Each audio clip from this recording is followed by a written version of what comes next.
Hello and welcome to episode 360 of the Daily Sales Message podcast, where every single day I share a piece of simple and actionable advice that's designed to help you feel more confident and sell more stuff too. Today we're talking about, or I'm asking you the question, do you have a sales blind spot? Do you have a sales blind spot? We nearly always do. There's nearly always something in the sales process that maybe we're just not paying attention to or we haven't looked at in a long time. So what I'd like to do today is get a pen and a piece of paper and think about from start to finish, from who your ideal buyer is to when they need you and what they're going to buy from you, to where you're able to find them, ideally in groups, what you say to them to get them interested, how you pitch them and get them to buy from you. What does your offer look like? How do you deliver for them? How do you follow up people who didn't buy? And how do you retain the people who did buy, look after them and maybe upsell them, etc.? Because in a basic, simple order, and you have to re-listen to the podcast if you want to didn't take some notes on what those things are.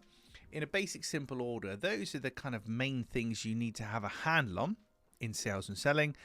And throughout those 7 or 8 different sections, there will be blind spots. Maybe you don't know when your buyer needs you. Maybe you don't know how we're going to retain them or upsell them. Or maybe we don't know who our ideal client is 100%, whatever.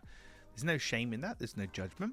But the more sales blind spots you have, the less you'll be able to sell. It's as simple as that.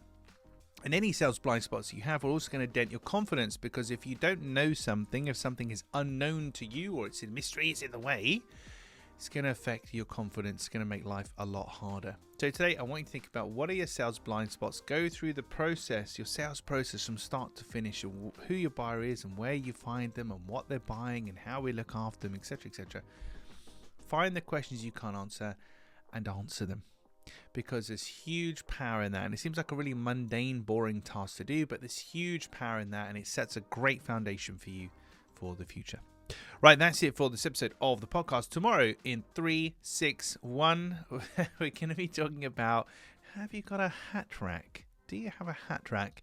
But there's method to my madness. I'll explain more in tomorrow's episode. In the meantime, thank you for listening or watching all the way to the end. I do appreciate it. I'll catch you tomorrow for another exciting edition of the Daily Sales Message.